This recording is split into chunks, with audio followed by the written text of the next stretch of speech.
Palavra aberta. O Brasil perde 10 posições no ranking que avalia a percepção da corrupção no mundo. Segundo a Transparência Internacional, responsável pelo levantamento, que inclui 180 países, de 2022 para 2023, o Brasil caiu da 94ª posição para a 104ª. É a primeira queda do país desde 2018. Numa escala de 0 a 100, o Brasil registrou 36 pontos abaixo da média global, que é 43 pontos. Com essa pontuação, ficamos também com um resultado abaixo da média dos países classificados como democracias falhas, 48 pontos.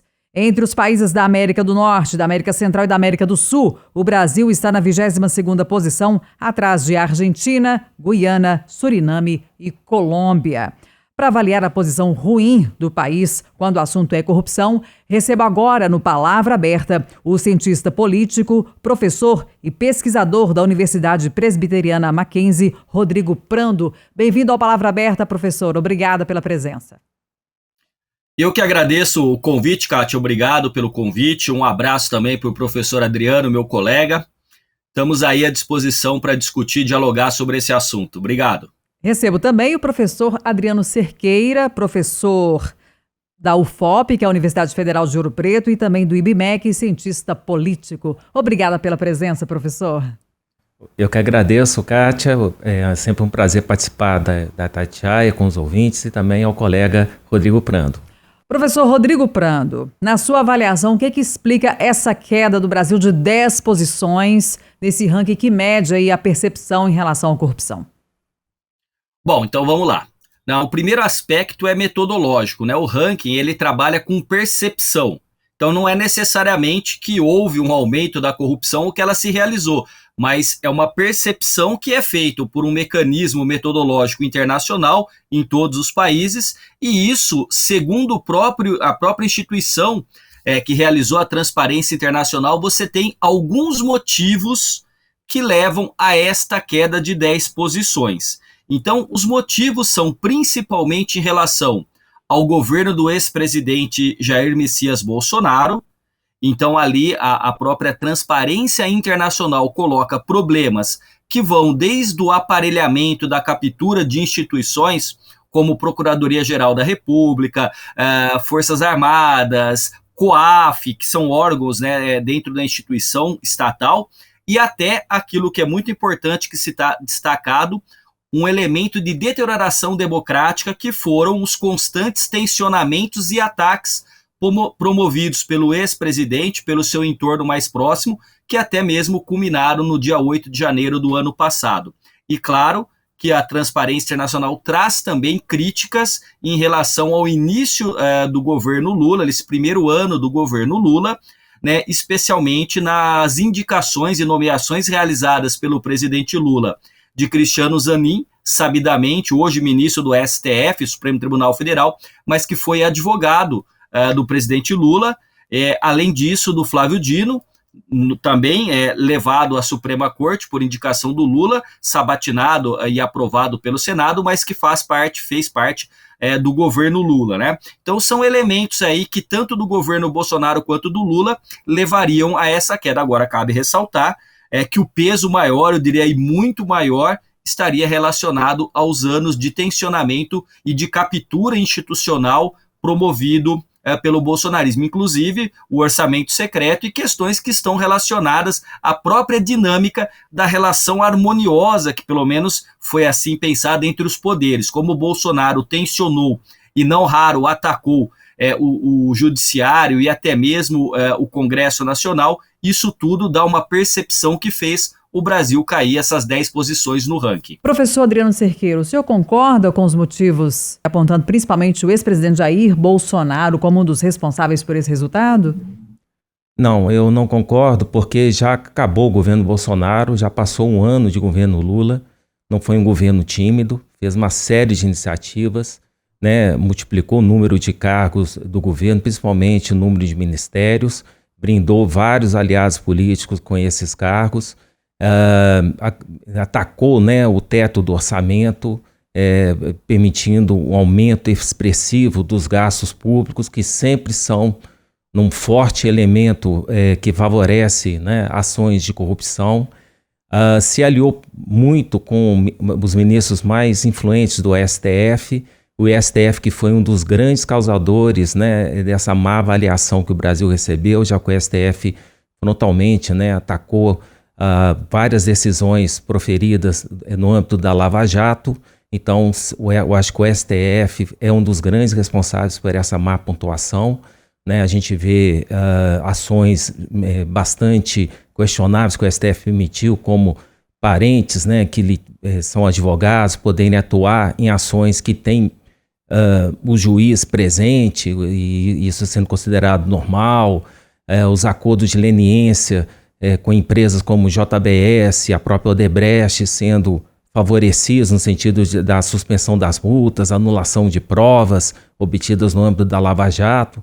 Enfim, houve um ambiente de deterioração dos mecanismos anticorrupção que foram desenvolvidos ao longo, né, da última década e que culminaram com a Operação Lava Jato, mas que a partir de várias ações e decisões do STF, que foram inclusive apoiadas, né, pelo PT e de certo modo também pelo presidente Lula, acabaram por piorar bastante a avaliação, né, de quem participa, né, desse instrumento de avaliação da percepção da corrupção.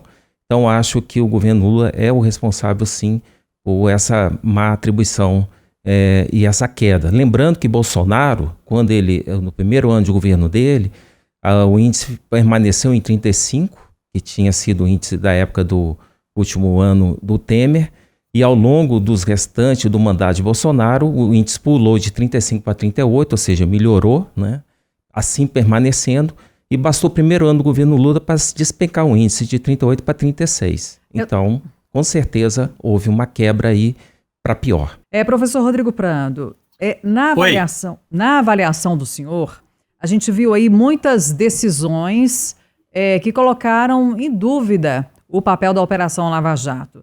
E hoje, na sua avaliação, o que a Lava Jato significa quando o assunto é combate à corrupção? Uma operação que tantas vezes foi apontada como uma ferramenta importante, o carro-chefe no combate às ações dos corruptos, hein? Perfeito, eu só quero pontuar uma coisa. Eu trabalhei da perspectiva do que a própria Transparência Internacional colocou como elementos que fizeram a queda. Pela fala do meu colega Adriano, ele atribui muito mais ao governo Lula e ao Supremo Tribunal Federal do que aos anos do governo Bolsonaro. Também uma visada teórico-metodológica dele, mas quando eu dei a minha resposta, eu me baseei naquilo que a própria Transparência Internacional colocou. Com relação à Lava Jato, eu creio, e eu escrevi sobre isso no momento em que ela funcionava, que a Operação Lava Jato ela foi um elemento civilizatório no combate à corrupção. De fato, a Lava Jato ela conseguiu desnudar esquemas de captura do orçamento público, de relações promíscuas entre a iniciativa privada e setor público de uma maneira muito evidente, e isso empiricamente pode ser comprovado pela quantidade de pessoas que confessaram os malfeitos, né, a corrupção, e pela quantidade de dinheiro que foi trazido de volta. Agora, dentro deste processo da Lava Jato, houve inclusive a atuação do juiz Sérgio Moro, e com ele o Ministério Público, que depois foi colocado sob suspeição. Então, assim, o que acontece é que me parece que muitas vezes, e não apenas o Moro, porque eu não gosto de fulanizar a situação, mas muitas vezes políticos ou agentes públicos no Brasil se travestem de algo que é muito característico da cultura política brasileira, que é o personalismo, e começam a criar uma síndrome de salvador da pátria. E aí aquilo que deveria ser algo da função de alguém, seja de um juiz ou do político, é colocado, é alçado na categoria de um herói. Então, assim, o que foi colocado durante esses anos de Lava Jato, de certa maneira, houve sim corrupção, e isso é inegável. Então nós não podemos apagar a história, nem reescrevê-la ao prazer das nossas perspectivas, seja valorativas, né, ideológicas. Agora, que também houve, de fato, uma ultrapassagem da legalidade por parte, especialmente do Sérgio Moro, e isso me parece, resta comprovado por tudo aquilo que foi indicado, até mesmo pelo Supremo Tribunal Federal. também tem um elemento de contribuição. Então, o que a gente deveria fazer um balanço? O que é positivo deveria permanecer. E quando um agente público, seja em que posição estiver, ultrapassa os limites da legalidade, porque aí tem uma coisa fundamental no Estado democrático de direito. Eu não posso fazer cumprir a lei ultrapassando a própria lei. E numa república todos são iguais perante a lei, inclusive independente das posições que ocupam. Então são elementos que estão presentes. A Lava Jato, como eu escrevi e defendo, foi um ganho civilizatório, mas me parece que aí no encaminhar da operação e com tudo aquilo que nós descobrimos depois, houve também excessos e abusos. O senhor concorda, Adriano Cerqueira? Não, em parte, só lembrar que o relatório da transparência, né, para o ano de 2023, ele cita o que eu falei, decisões tomadas no âmbito da justiça brasileira, do STF, como, né, a suspensão do pagamento da multa de 10 bilhões da JBS no acordo de leniência, da Odebrecht, né, a suspensão, né, do acordo de leniência baseado na anulação de provas. Isso é citado especificamente no relatório, né, decisões do governo Lula, né, de fazer indicações não técnicas para algumas estatais, demonstra uma preocupação, por exemplo, com a situação da Petrobras, que foi recuperada pela gestão do Paulo Guedes. A Petrobras que foi, né, bastante danificada pelo último governo da Dilma, e que ao longo do governo Bolsonaro reassumiu uma posição forte economicamente, conseguindo pagar uma série de multas devidas ao próprio processo, né, às descobertas, né, do processo da Lava Jato. Então, em parte, a gente sabe que várias decisões da Lava Jato foram extremamente favoráveis e deveriam ter sido continuadas, só que houve sim um processo de suspensão, né?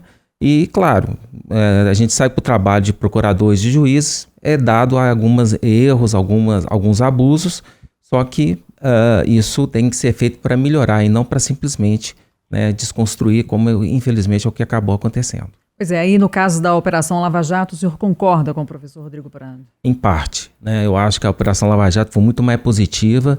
E lembrando que muitas das decisões polêmicas tomadas por Sérgio Moro e os procuradores da Lava Jato, em vários momentos foram referendadas pelo Supremo.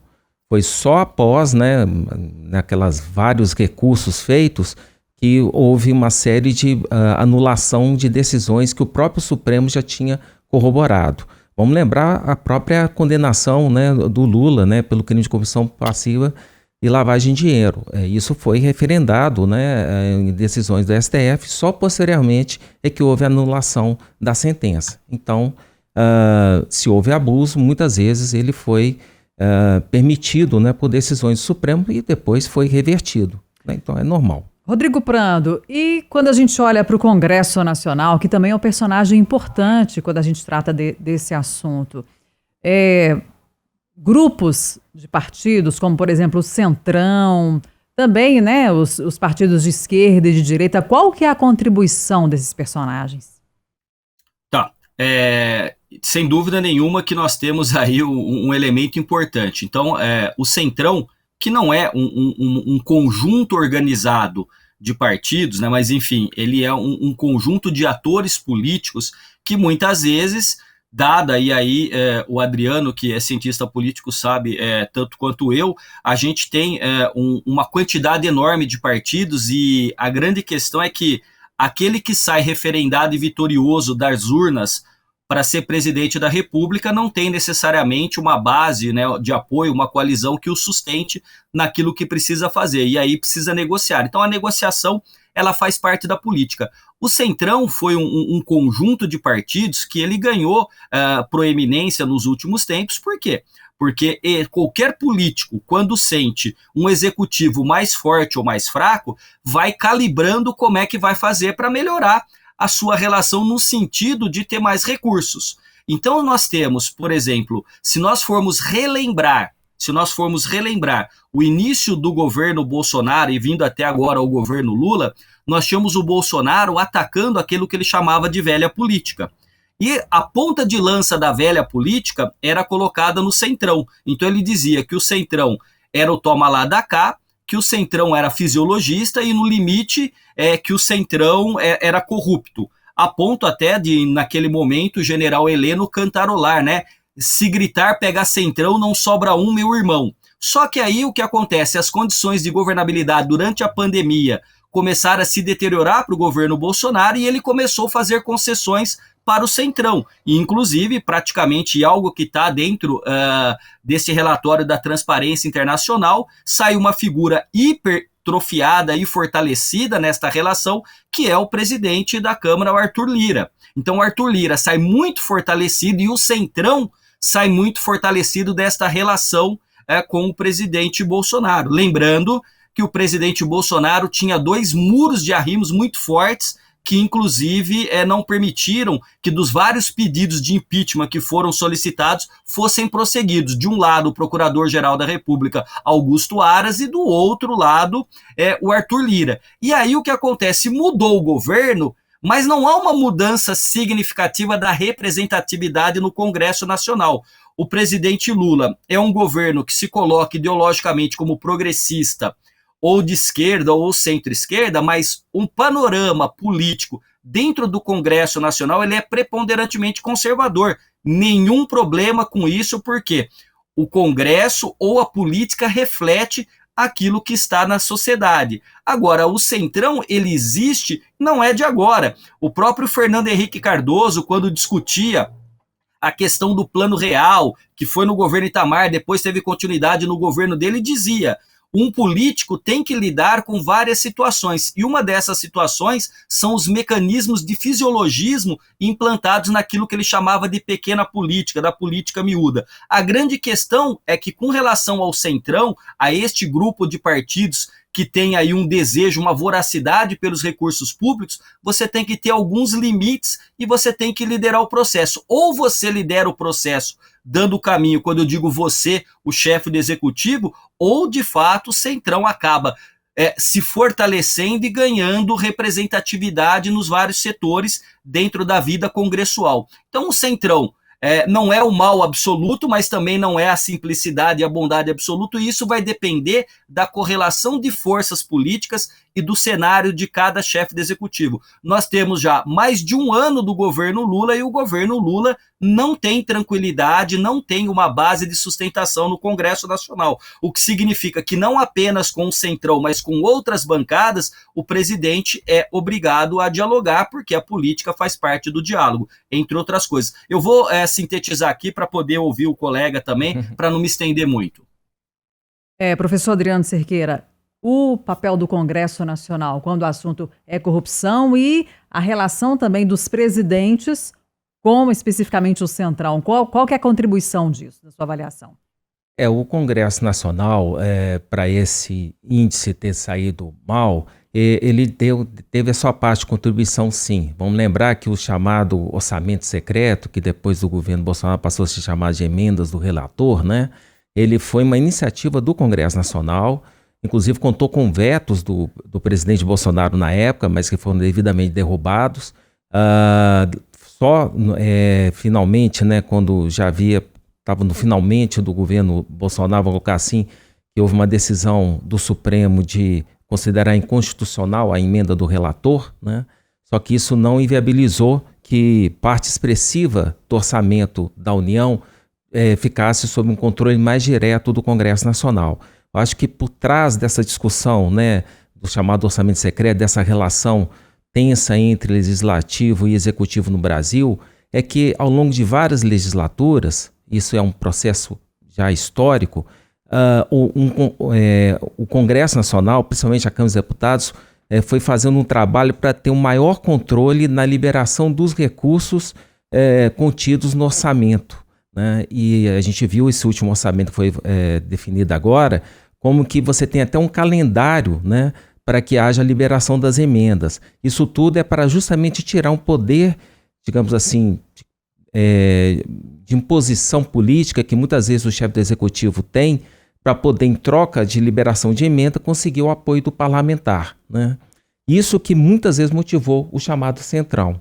Só que o Centrão hoje, quase, a meu ver, mudou bastante. A gente tem os maiores partidos hoje do Brasil, são partidos que no passado integravam esse chamado Centrão, né? A gente vê o Republicanos, o PP, o próprio PL, que hoje são os maiores partidos, né, do Brasil. Houve uma desidratação do PSDB, o MDB hoje é um partido bem menor do que já foi no passado. Então a gente vê que o Congresso Nacional hoje tem mais independência no trato político e financeiro do Estado.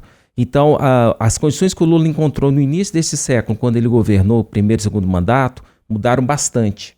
E hoje o Lula tem muito menos espaço de negociação junto ao Congresso Nacional.